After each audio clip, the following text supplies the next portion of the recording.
संतान प्राप्ति के लिए, पुत्र प्राप्ति के लिए गणेश भगवान की पूजा करना, गणेश भगवान की आराधना करना काफ़ी लाभकारी माना जाता है। गणेश भगवान जो कि विघ्नहर्ता है, आपके संकट को जल्दी से जल्दी हर लेते हैं। देवों में प्रथम पूजनीय गणेश भगवान की आराधना करने से आपकी जीवन की समस्त परेशानियां दूर हो जाती हैं। गणेश भगवान को समर्पित गणेश चतुर्थी का दिन काफ़ी शुभ दिन माना जाता है। यह बहुत ही पवित्र दिन होता है।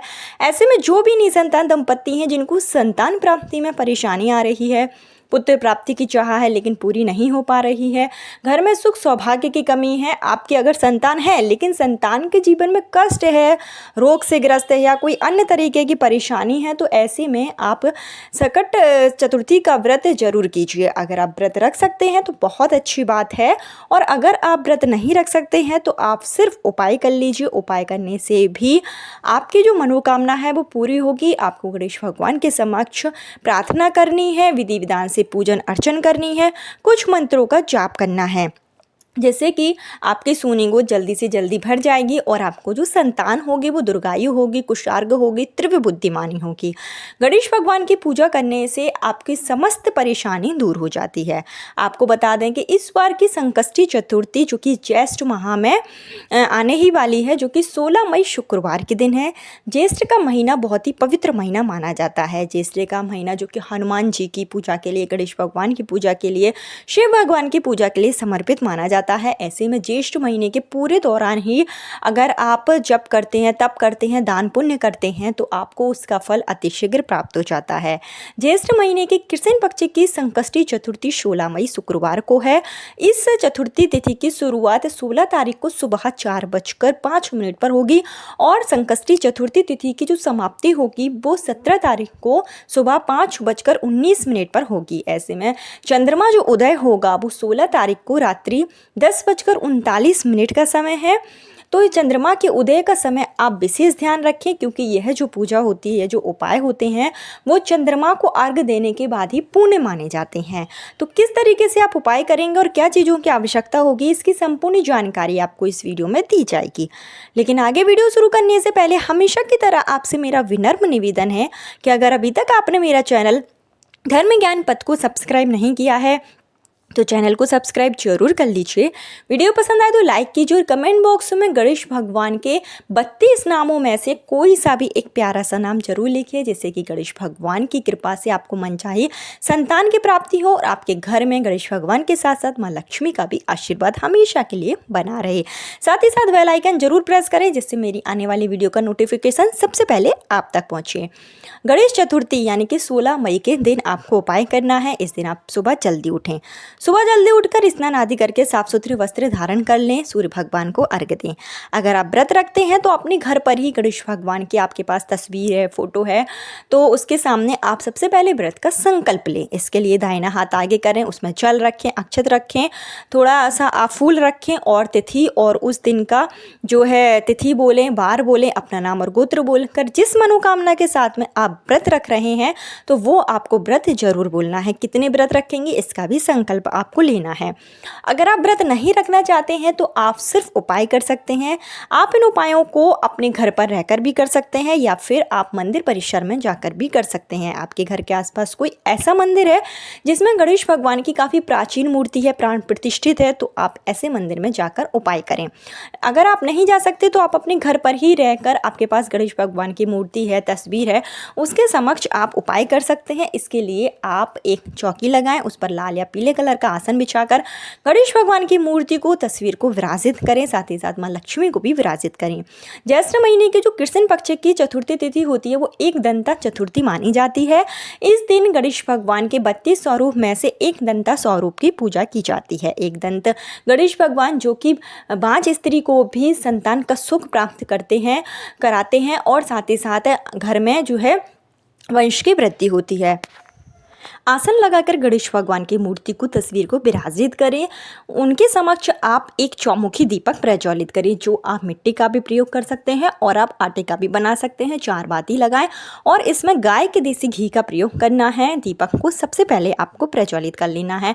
उसके बाद चंदन से, हल्दी से, कुमकुम से गणेश भगवान को तिलक लगाएं। जो आप सिंदूर से तिलक लगाएंगे वो आपको सूर्य से शुरू करते हुए मस्तक की ओर लेकर जाना है, अपनी मनोकामना बोलना है। इसके साथ में गणेश भगवान को आप उनकी प्रिय चीज़ें अर्पित करें। गणेश भगवान को लाल फूलों से श्रृंगार करें और इसके साथ ही एक पान का पत्ता लें। पान के पत्ते पर स्वास्तिक बनाकर उसमें 5 इलायची और 1 सुपारी अपनी मनोकामना कहते हुए साथ ही साथ जनेऊ का धागा आपको उसके ऊपर रखना है और गणेश भगवान के चरणों में इसको समर्पित कर देना है। और गणेश भगवान को मोदक का प्रसाद लगाना है। आप गणेश भगवान को गुड़ का भोग लगा सकते हैं।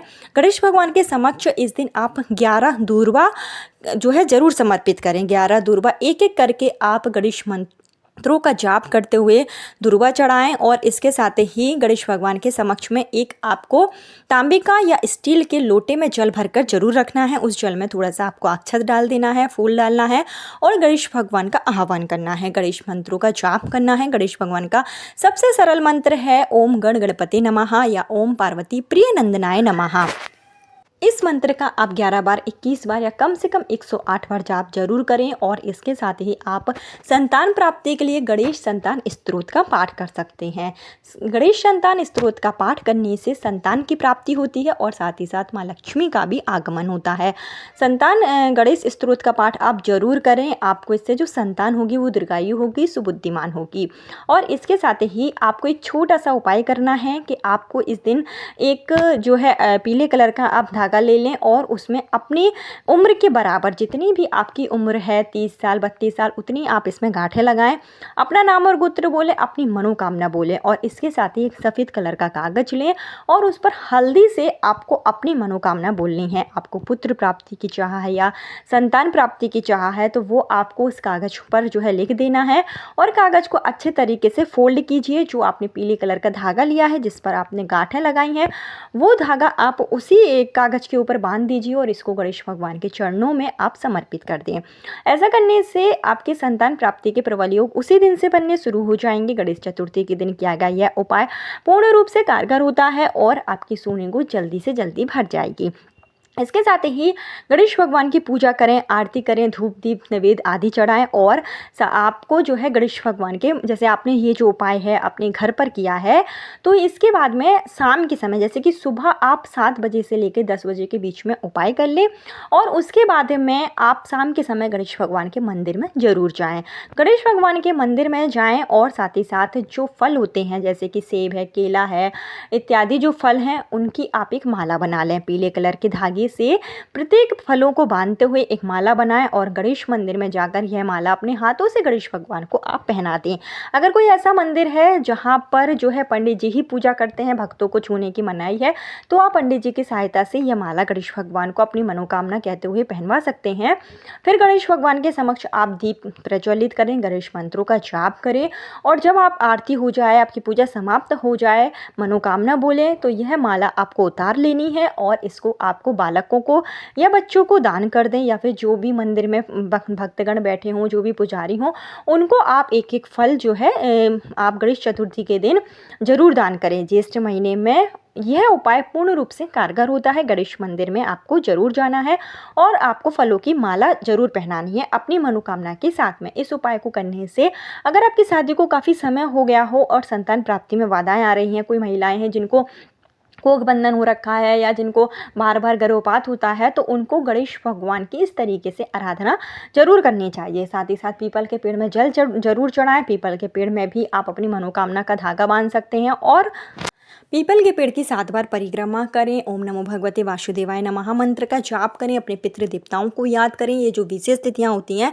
इन पर पीपल के पेड़ में जल चढ़ाने से, पीपल के पेड़ की पूजा करने से हमारे पितरों का आशीर्वाद हमें प्राप्त होता है और ईश्वर की कृपा भी हमारी ऊपर रहती है। तो गणेश चतुर्थी बहुत ही शुभ दिन होता है। कुल 24 गणेश चतुर्थी पड़ती है। इसमें से अगर आप प्रत्येक चतुर्थी के दिन जाकर उपाय करते हैं तो आपको वंश की वृद्धि निश्चित रूप होती है। तो ये सब उपाय आप जरूर कर लें। इससे आपके घर में सुख सौभाग्य की भी प्राप्ति होगी। साथ ही साथ ज्येष्ठ का महीना है, गणेश चतुर्थी के दिन दान जरूर करें। और जो आपने पूजा की है, अगर आपने व्रत रखा है तो बहुत अच्छी बात है, नहीं रखा है उस तब भी आपको एक छोटा सा कार्य और करना है कि जब चंद्रमा का उदय हो, इस बार जो चंद्रमा का उदय है वो 10:39 पर होगा रात के समय, तो आपको चंद्रमा को अर्घ्य जरूर देना है। इसके लिए आप स्टील के लोटे में जल भरें, थोड़ा सा गाय का दूध डालें और चावल डालकर, फूल डालकर आप चंद्रमा के मंत्रों का जाप करते हुए चंद्रमा को अर्घ्य जरूर दें। ओम सोमाय नमः इस मंत्र का जाप करें, चंद्रमा के समक्ष आप अपनी मनोकामना बोलें। इससे चंद्रदेव प्रसन्न होंगे और अगर आपके ऊपर चंद्र दोष होगा तो वो भी समाप्त होगा। गणेश भगवान की आराधना तो करनी ही है और गणेश चतुर्थी के दिन अगर आप चंद्रमा को अर्घ्य देते हैं तो आपका जो उपाय है वो सफल हो जाता है और आपके घर में खुशियों का आगमन होता है। तो ये छोटे छोटे उपाय आप जरूर करें, आपकी मनोकामना जरूर पूरी होगी। कल फिर मिलती हूँ नए वीडियो नए उपाय के साथ। जब तक के लिए ओम जय गणेशाय नमः।